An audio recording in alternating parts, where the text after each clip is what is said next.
Tracy Sabol tonight on EWTN News Nightly. Fighting intensifies. More than 100,000 people are fleeing Rafah as the Israeli military bears down. Set it up. President Biden weighs in on a possible debate with former President Trump. We're at the White House. Have you heard this? Analysis of a natural phenomenon that has not occurred in more than 200 years. And a card for Mother's Day. A bittersweet story of loss and God's love for us. These stories and more tonight. From EWTN, the Global Catholic Network, this is EWTN News Nightly. Thank you for being with us on the Feast of St. Damien of Malachi. Our top story tonight, in a largely symbolic move, the United Nations sends a resounding message to Israel and the U.S. The result of the vote is as follows. In favor, 143. Against, 9. Abstentions, 25. Well, the resolution declares that the state of Palestine is qualified for membership in the United Nations under its charter rules and recommends that the Security Council reconsider the matter with a favorable outcome. Israel's Foreign Affairs Minister condemned the resolution. The vote coming on the same day as the UN Secretary General issued a dire warning about the consequences of an all-out assault on Rafah. A massive ground attack in Rafah would lead to an epic humanitarian disaster and pull the plug on our efforts to support people as famine looms. As the fighting remains on the outskirts for now, people in Rafah are packing up their belongings and moving elsewhere. The UN's Agency for Palestinian Refugees estimates that nearly 110,000 people have fled from the southern Gaza city since the Israeli evacuation order on Monday. Back here in the United States, violence broke out overnight between police in Washington, D.C. and pro-Palestinian protesters near George Washington University. It comes just one day after authorities cleared demonstrators from the same site.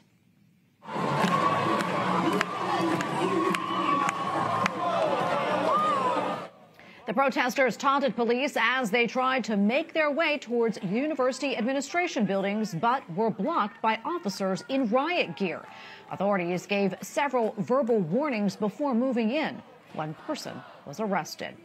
The presidential campaign returns to the spotlight with a potential debate between President Joe Biden and former President Donald Trump. The two men both say that they are willing to challenge each other face to face. The big question is when.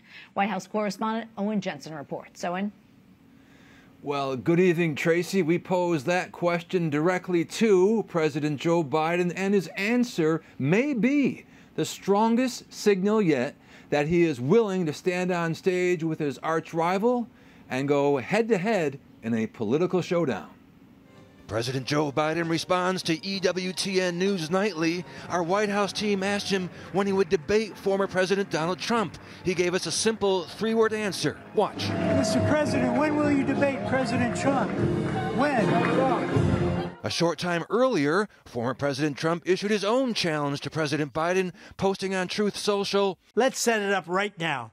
I'm ready to go anywhere that you are. We could do it in D.C., even pinpoint the White House, or in New York when your radical left fascists are finished with the election interference against your political opponent, me, because we're going to win and we're going to win big. The former president referring there not only to the debate, but also his trial in New York, day 15. Testimony continuing today. The former president accused of falsifying business records to cover up hush money payments to an adult film actor. Trump pleading not guilty. The judge is highly political, and he's corrupt, and he's also conflicted at a level that nobody's ever been before that I've seen. Today, Trump witnessed his former White House aide take the stand again. But the key witness in his hush money trial comes Monday, when Michael Cohen is expected to testify.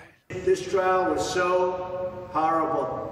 It's no longer justice, and it's a tremendous abuse of the New York judicial system in particular. Trump says he plans to return to the campaign trail tomorrow in New Jersey. while President Biden collects campaign cash on the West Coast, making stops around San Francisco before scheduling a trip to Seattle. As for that much anticipated presidential debate, White House Press Secretary Karine Jean-Pierre was asked about it on Air Force One, but she said it's part of the campaign and she wants to respect the Hatch Act. That act regulates how government employees engage in political activity. At the White House, Owen Jensen, EWTN News Nightly. Well, this weekend is Mother's Day, and on Capitol Hill, Republicans and Democrats are offering very different messages. Capitol Hill correspondent Eric Rosales joins us now with more. Eric.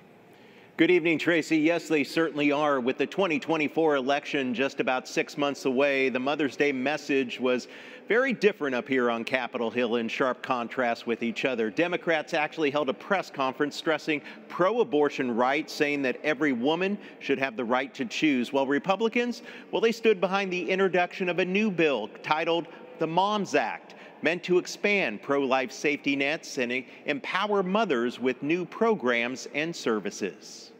I believe that the Republican Party is the party of life, the party of children, the party of mothers, the party of parents, the party of families. Alabama Senator Katie Britt is championing the bill with Senators Marco Rubio and Kevin Cramer. The More Opportunities for Moms to Succeed Act would require Health and Human Services Department to establish a resource clearinghouse for pregnant women through a website, establish a grant program to improve women's access to prenatal and postpartum care, including telehealth appointments, and prohibit any grant money to fund abortion clinics. Studies show that if women get the financial help, if they get the emotional support, right, they will pick life over having an abortion. Absolutely, and that's what we want to give them. So I want to make sure we create a culture that supports life and supports moms in that journey to bring life into the world. Oftentimes when women go in, the only option they're given is you have an abortion, or this, you're just going to ruin your life if you have a child. And we just want to make sure people understand that there are other options available. Lawmakers say will help combat declining birth rates. Statistics show only 3.6 million babies were born in 2023, the lowest number since 1979. While Democrats disagree with any ban at any week of pregnancy. I do believe abortion is a fundamental right for American women. I don't understand why anybody would like to take that from anyone. House Democrats blame MAGA Republicans for rolling back laws. And one of the worst things they've done is taken a sledgehammer and taken away women's reproductive health, and that means going directly at mothers-to-be, and those who choose not to be mothers, because we must respect all women. And by the way, the Moms Act has the support of several pro-life organizations like Susan B. Anthony Pro-Life America, who states, quote, the Moms Act ensures that pregnant and postpartum and parenting mothers across the country will have access to the resources and support they need to succeed. Tracy? Eric, I know you're also following some other stories out there on the Hill, including senators passing the FAA bill last night. Tell us about that.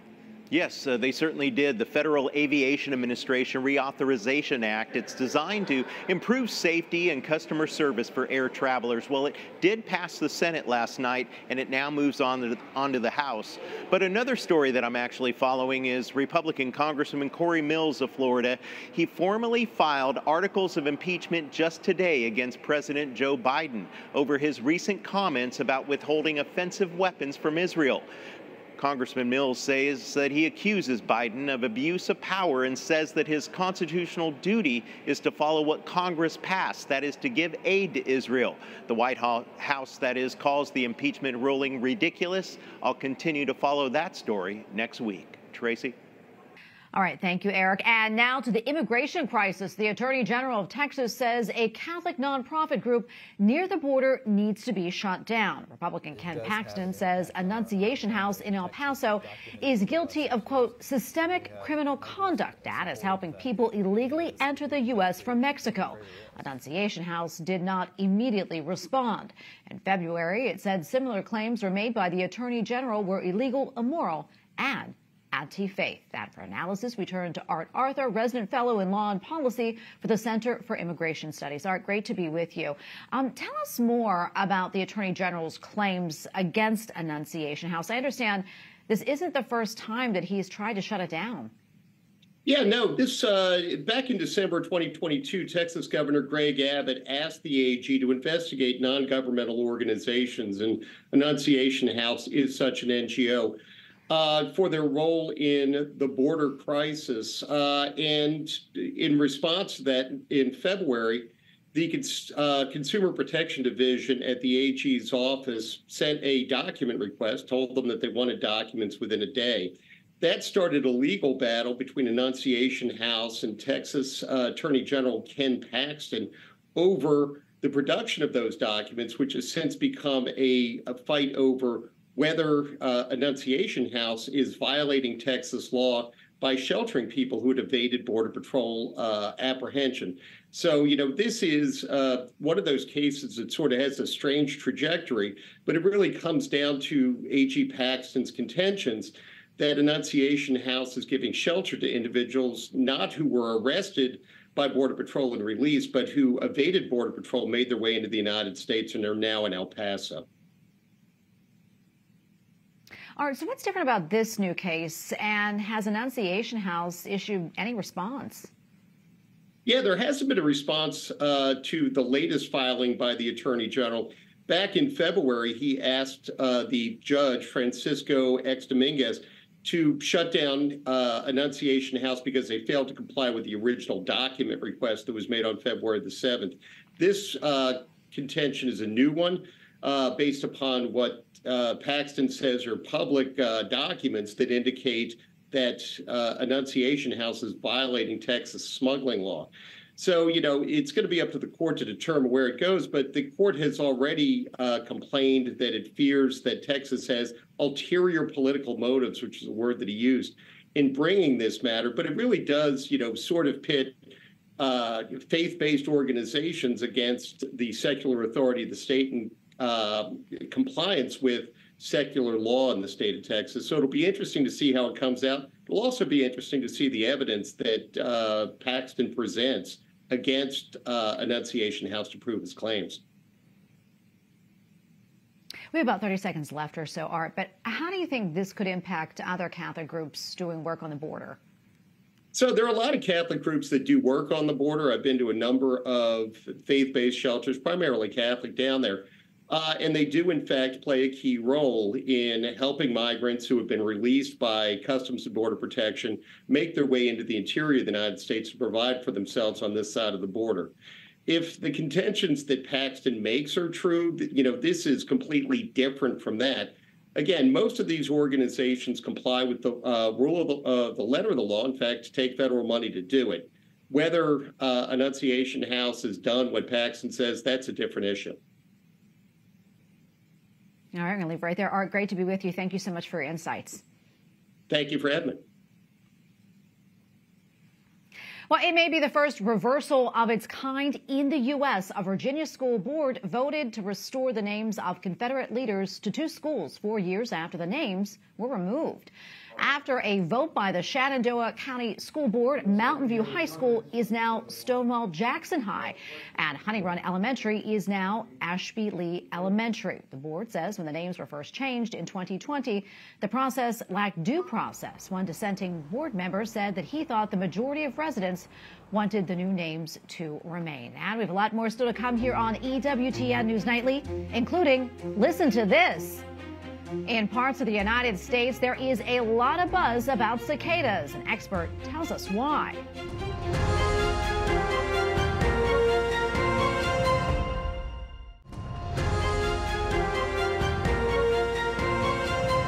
Welcome back. America's Heartland is preparing for an ecological event that it has not seen in 221 years. 2 groups or broods of cicadas are emerging from underground. It means billions, if not trillions, of the insects are expected to begin serenading parts of the United States with their noisy mating call. Different cicada broods come out every 13 or 17 years, but this year Their appearances are occurring simultaneously, which has not happened since 1803. And in case you are wondering, that is the same year as the Louisiana Purchase. And here with more on this major ecological event is Dr. Gene Kritsky, also known as the Indiana Jones of cicadas. He is a professor of biology and former dean of behavioral and natural sciences at Mount St. Joseph College in Cincinnati, Ohio.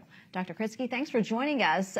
Before we get into this invasion this summer, tell us a little bit more about cicadas themselves and the role they play in nature. Well, cicadas do an awful lot of good for the eastern deciduous forests. When they come out of the ground, the holes that they leave is like a natural aeration. It allows more rainwater to get down to the roots of the trees during the hot summer months. When they come out as adults, they're food for all sorts of predators, and that helps those predators' offspring survive this year a little better. When the female lays her eggs in trees, that's like a natural pruning when those twigs break and snap and cause flagging, and they'll have a better flower set next year. And finally, when they die and collect at the base of trees, they stink to high heaven, but that stink means they're decaying and they're actually leaving a nutrient cache around that tree. Yeah, well, that's probably something people don't know about cicadas. What a lot of people do know is they are so loud. Why are they so loud? Well, they're loud because the males are actually singing to attract a mate, and these males will fly into a tree, and as they start singing, they attract other males, and it gets louder and louder and louder. Indeed, I've measured this at 96 decibels, and to put that in perspective, that's louder than the jets flying into National Airport. Yeah, it is loud. I can concur on that. All right, so tell us more about these two groups of cicadas and where we should expect to see them or maybe hear them. Sure, there are two broods emerging. The 13-year cicada broods already started emerging in Georgia and the southern states. It's in Georgia, northern Alabama, Mississippi, and Arkansas, and southern Missouri, and parts of Kentucky and central Tennessee. It's just beginning to emerge in southern Illinois. The 17-year cicada brood hasn't yet started. They're going to occur north of Springfield, Illinois, in the northern half of the state, southern Wisconsin, eastern Iowa, and northwestern Indiana. So the cicadas are here. Half of them are coming out now and making a lot of noise in the south, and we're still expecting even more as the days go on. All right, something else I want to ask you about. Some restaurants are actually putting these cicadas on the menu. Doesn't really sound so appetizing to me. But for those who are a little bit more adventurous, are they safe to eat? You can certainly eat the adults. The problem with cicadas is they've been found to actually absorb lead from the soil, and that lead usually gets into the soil by road treatments and oil if it's a country road. So you wouldn't want to eat a lot of them. They're perfectly safe to eat. I don't eat them anymore because they've been very good to my career. And so I like them too much, but they are not a sustainable food source. If it comes out only once every 17 or 13 years, you can't count on it next year. Yeah, and I'm going to stay away on that note. Thank you so much, Dr. Kritsky. We appreciate it. Good to be with you. But thank you. Have a good weekend.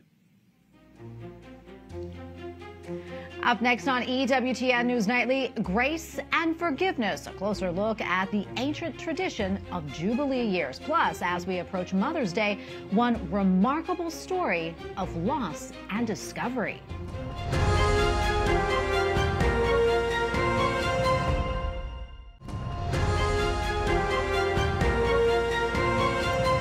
Vatican has officially launched the Jubilee year 2025, including the reading of the papal bull or edict. The tradition of Jubilee years dates back centuries. EWTN Vatican Bureau Chief Andreas Tonhauser has more. Builders of hope. This is what Pope Francis encouraged the faithful to be during his official proclamation of the Jubilee 2025 in order to help bring more hope into this world marked by too much despair, as he said. The papal bull titled Spes non confundit, which is Latin meaning hope does not disappoint, declares that the Holy Year will officially begin on Christmas Eve this year. Pope Francis will open the Holy Door of St. Peter's Basilica. This is an ancient tradition which dates back to the year 1300, and Jubilees were initially held at different intervals. For the last 500 years, the Church has proclaimed Jubilees every 25 years so that every person can experience a holy year at least once in their lifetime. But what makes a Jubilee so special? A Jubilee is a special holy year of grace in the Catholic Church. pilgrims walk through the holy door of one of the 4 papal basilicas here in Rome. And in combination with going to confession, receiving communion, and praying for the Pope's intentions, they can receive a plenary indulgence. According to Catholic doctrine, this means not only to complete forgiveness of all sins, but also the removal of the effects of the sin. The idea behind the Jubilee year is for the faithful to be able to start afresh with a clean slate. And in the papal bull, Pope Francis described this indulgence as a way to discover the unlimited nature of God's mercy, which knows no bounds. In the document, Pope Francis also reminds us that our hope as Christians is grounded in the certainty that nothing and no one may ever separate us from God's love. We're all called to carry this hope into the world. And explaining that we're also called to discover hope in the signs of the times that the Lord gives, the Holy Father shared those 3 signs of the times of hope. The desire for peace in a war-torn world, the tragic loss of a desire to have children, as can be seen in the many countries experiencing an alarming decline in the birth rate, as well as the appeal for prisoners to be treated with dignity. And regarding this last sign, the Pope revealed that he would likely like to personally open a holy door within a prison as a sign inviting prisoners to look into the future with hope and with confidence. And Pope Francis also reiterated his firm opposition to the death penalty and recalled the tradition of pardoning prisoners during Jubilee years. He also called on wealthier nations to forgive the debts of poorer countries that will never be able to repay them. And finally, Pope Francis voiced his hope for more unity amongst Christian churches, not least because next year will also mark the 1700th anniversary of the Ecumenical Council of Nicaea. Providentially, as the Holy Father put it, we will celebrate Easter at the same time as the Orthodox churches. So a lot to hope for as we begin our journey as pilgrims of hope towards the Jubilee of 2025. In Rome, Andreas Tonhauser, EWTN News Nightly.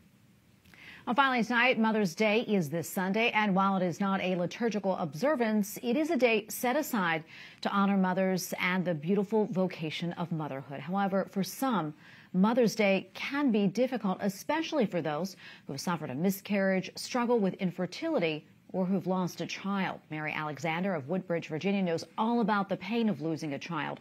Her youngest son, Jason, died from a massive heart attack at the age of 39, making Mother's Day for her bittersweet, especially knowing there would no longer be a heartfelt Mother's Day card from Jason. Or so Mary thought, until one day, while cleaning out her closet, she made a miraculous discovery. And joining us now to tell us more about her amazing story and her find is Mary Alexander. Mary, thank you so much for being with us. We appreciate it. Before you tell us about that surprise that you found in your closet, if you don't mind, please tell us more about your son, Jason, and why he was so special. Oh, Jason was just very intellectual. He loved Jeopardy, and especially the mythology questions and any football question. Everybody kind of called him like the walking encyclopedia. So we always used to watch that as a family. He and his brother are way tall, like 6'4", 6'6", and people, every time they saw them, they called them the gentle giants because they were just, as soon as they walked in the room together, they're like 2 towers. He was just very courteous. I mean, I have a bunch of notes from all his colleagues and stuff that they said they never met such a kind person and compassionate. He would give you the shirt off his back. I mean, that's just the type of person he was. One year there was a friend of his that... I know you love him so much. Oh, yes, and miss him each and every day. Yeah, and I know, Mary, it's probably so hard to, imagine for any one of us who are parents losing a child, especially so suddenly like that. And I imagine that pain probably really never goes away. Oh, no, and never. The day that you were cleaning out your closet, yeah, and those memories, I know, were flooding back to you and you were grieving again. But then you grabbed a big cardboard box and it was filled with papers and magazines and something else was in there.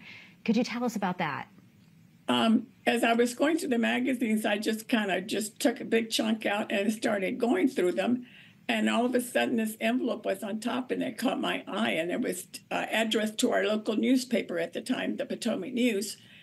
And I opened it up because it had no stamp or anything. And that was when I found that card that Jason wrote to me. And I just could not believe it, because this was the weekend before Mother's Day, was on a Saturday, and Mother's Day was the next day. I had been cleaning the closet a week before, but I quit. So immediately, I mean, tears rolled down my eyes, and I called my son in Norway, and I said, "You're never going to believe what happened." And I told him, and he said, "Mom, you weren't supposed to find it last Saturday. You were supposed to find it today, for tomorrow, for Mother's Day." And then the next day, I went to church, and I shared with my dear friend, Barbara Turner, and I told her, I said, "You're not going to believe what happened to me." And I told her, and she said, "You know, that's a God wink. Do you know what a God wink is?" And I said, "No." And she explained to me that it's kind of like one of those aha moments that God, you know, says, "Gotcha."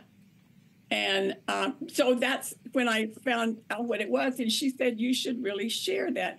Well, I'm not. I'm more of a behind the scenes person instead of being on the limelight.